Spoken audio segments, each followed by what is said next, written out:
नमस्कार साथियों, मैं कृष्णानंद सिंह और आप देख रहे हैं YouTube channel education portal Krishna. आज हम लोग इस वीडियो के माध्यम से बिहार में जिला संवर्ग के तहत प्राथमिक विद्यालयों में जो प्रधान शिक्षक की बहाली बीपीएससी यानी कि बिहार लोक सेवा आयोग के माध्यम से लिया जा रहा है और उसमें लिखित परीक्षा, उस नोटिफिकेशन में जो लिखित परीक्षा के बारे में चर्चा की गई है और सामान्य कोटि के लिए कितने प्रतिशत अंक लाने होंगे अर्हता प्राप्त करने के लिए। इसके साथ साथ पिछड़ा वर्ग, अत्यंत पिछड़ा वर्ग, अनुसूचित जाति, अनुसूचित जनजाति, महिला अभ्यर्थी और इसके साथ साथ जो दिव्यांग अभ्यर्थी है उसको इस परीक्षा में सफल होने के लिए यानी कि न्यूनतम अर्हता उनकी कितनी है, इसी पे विशेष रूप से बात करेंगे। आप निश्चित रूप से बीपीएससी के माध्यम से जो नोटिफिकेशन जारी किया गया है उसका ज़रूर अध्ययन किए होंगे और उसमें आपको सारी बातों का पता चल गया होगा। लेकिन उसका जो महत्वपूर्ण पार्ट्स है अर्हता के लेकर के कितना अंक लाएंगे जो आप इसमें क्वालिफाई कर जाएंगे, उसी पे विशेष रूप से बात करने वाले हैं। तो आप नोटिफिकेशन के अध्ययन से आपको जानकारी मिली होगी कि कुल प्रश्न की संख्या 150 होगी, यानी कि 150 प्रश्न पूछे जाएंगे और प्रत्येक प्रश्न 1 अंक का होगा, 1 मार्क्स का होगा और सभी प्रश्न वस्तुनिष्ठ और बहुविकल्पी होंगे। वस्तुनिष्ठ तो आप समझ ही रहे हैं, बहुविकल्पी भी समझ रहे हैं। 4 विकल्प होगा, उसमें से एक ही विकल्प आपका सही उत्तर होगा। समान अध्ययन से 75 अंक पूछा जाएगा, 75 अंक यानी कि 75 प्रश्न भी पूछा जाएगा, इसे एक एक अंक का ही है। फिर उसके बाद डीएलएड से 75 प्रश्न रहेगा, यानी कि दोनों मिला करके 75-75 रहेगा, समान अध्ययन से और डीएलएड से टोटल 150 अंकों की परीक्षा होगी बीपीएससी के माध्यम से। इसमें निगेटिव मार्किंग की भी व्यवस्था है। निगेटिव में यदि आप 4 प्रश्न गलत करते हैं, 4 प्रश्न को बनाने में गलती करते हैं तो एक जो आपका सही प्रश्न का उत्तर है वह काट लिया जाएगा, अर्थात 0.25 की व्यवस्था की गई है। उसके बाद साक्षात्कार तो होगा ही नहीं, यदि आप रिटन क्वालिफाई करते हैं तो इसी आधार पे आप प्रधान शिक्षक बन सकते हैं। तो चलिए अब बात करते हैं समान वर्ग के उम्मीदवार के लिए कि 150 में उसे कम से कम यानी कि अर्हता प्राप्त करने के लिए, क्वालिफाई होने के लिए कितने नंबर लाने की आवश्यकता है। तो उस नोटिफिकेशन में स्पष्ट रूप से इस बात की चर्चा की हुई है कि समान वर्ग के उम्मीदवार के लिए यानी कि जो जनरल कैटेगरी के उम्मीदवार हैं उसे 40% अंक लाना है।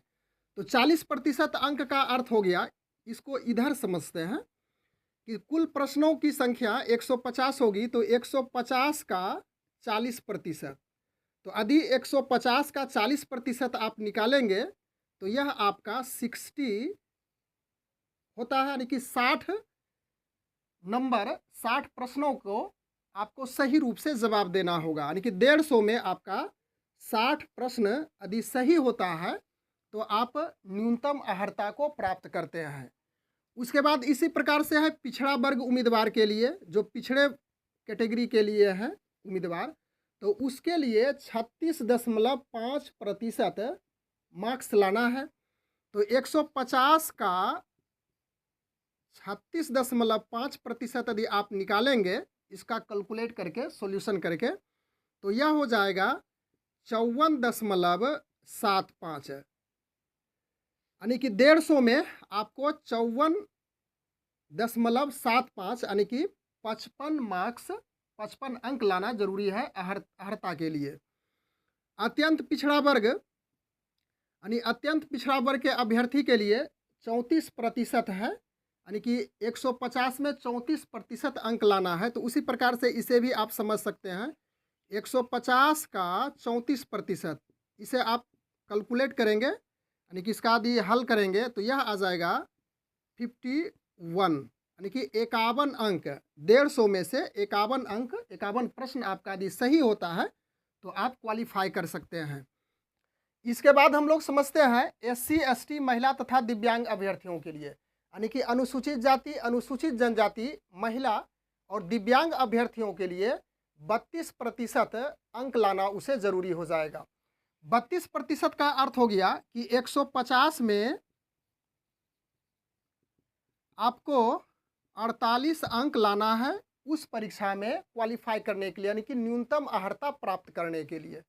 तो हम लोग देखें कि जो जनरल कैटेगरी के उम्मीदवार हैं उसे 150 में 60 अंक लाना है, यानी कि 150 में से 60 अंक उसे लाना होगा। उसके बाद जो पिछड़ा वर्ग के उम्मीदवार हैं उसे 150 में 54.75 अंक लाना है। फिर उसके बाद अत्यंत पिछड़ा वर्ग के कैंडिडेट के लिए 150 अंक में से 51 अंक लाना है। और जो SC ST महिला तथा दिव्यांग अभ्यर्थी हैं यानी कि अनुसूचित जाति, अनुसूचित जनजाति, महिला कैंडिडेट और उसके साथ साथ जो निःशक्त हैं उसके लिए 150 में 48 अंक लाने की आवश्यकता, यानी कि यह न्यूनतम अर्हता हो गई। तो यह तो हुई न्यूनतम अर्हता। इसे आप समझ ही रहे होंगे कि सिर्फ आप क्वालिफाई करेंगे, लेकिन वहाँ 40,506 सीट में अधिक लोगों ने इतना क्वालिफाई नंबर लाया। 1 लाख हो गया, 1 लाख 2 लाख अभ्यर्थियों ने इतना अंक ले आया। तो वहाँ पे फिर स्थिति हो जाएगी कि जो सबसे हाईएस्ट मार्क्स है वहाँ से 40,506 की ओर नीचे चलेगा। तो निश्चित रूप से यह एक कंपटीशन है। अर्हता तो है दिया हुआ, लेकिन यदि आप इसकी अच्छी तरह से तैयारी नहीं करते हैं तो उस स्थिति में यदि आप क्वालिफाई भी कर जाते हैं तो पर भी आप प्रधान शिक्षक नहीं बन सकते हैं। इस बात की आपको भली भांति जानकारी है, हमें आपको बताने के इसके बारे में ज़्यादा ज़रूरत नहीं है। आप हर चीज़ में निपुण है, सक्षम है, लेकिन जो अर्हताएँ रखी गई है यही अर्हता है। उस BPSC के माध्यम से जो नोटिफिकेशन जारी किया गया था उसमें इस बात को मेंशन किया गया है। लेकिन उस परीक्षा में आप सफल तो ज़रूर होंगे, लेकिन इसके साथ साथ प्रधान शिक्षक बनने में सफलता प्राप्त करने के लिए अधिक से अधिक मार्क्स लाने की आवश्यकता होगी। इस विज्ञापन में काफ़ी हद तक कुछ न कुछ जहाँ पे कुछ समस्याएं थी अभ्यर्थियों को समझने में, काफ़ी हद तक पुनः उसका जो स्पष्टीकरण स्पष्ट रूप से क्लियरेंस रूप से बार बार BPSC के माध्यम से, पत्र के माध्यम से अभ्यर्थियों को अवगत कराया जा रहा है। लेकिन अभी तक एक ऐसी परेशानी बनी हुई है कि जो 8 साल का अनुभव रखा गया है प्राथमिक विद्यालय के शिक्षक के लिए, जो DLED करके गए हैं इंटर स्तर के, तो बहुत सारे ऐसे शिक्षक अभी भी छूट जाते हैं यदि 8 साल की बाध्यता कायम रहती है एक्सपीरियंस के रूप में। तो अभी भी बहुत से शिक्षक इस फॉर्म को भरने से रुक जाएंगे। लेकिन कहाँ तक यह सफल हो पाता है, लोगों का प्रयास और BPSC की सोच कहाँ तक यह सफल हो पाती है कि उन अभ्यर्थियों को भी मौका दिया जाए जो इसमें छूट जा रहे हैं। तो निश्चित रूप से यह छोटी सी जानकारी है, लेकिन इस परीक्षा को पास करने के लिए, प्रधान शिक्षक बनने के लिए यह काफ़ी आपके लिए मायने रखेगा। आप सिर्फ अर्हता प्राप्त कर लेते हैं, क्वालिफाई कर लेते हैं, तो वहाँ तक आप प्रधान शिक्षक बनने में भी आप सफल नहीं हो सकते हैं। सिर्फ अर्हता यदि प्राप्त करेंगे, उसके साथ साथ यदि आप अच्छे मार्क्स नहीं लाएंगे तो वैसी स्थिति में आप प्रधान शिक्षक से भी वंचित रह सकते हैं। तो बस आज इस वीडियो के माध्यम से इतनी ही जानकारी हमें देनी थी। Thanks for watching. Good bye.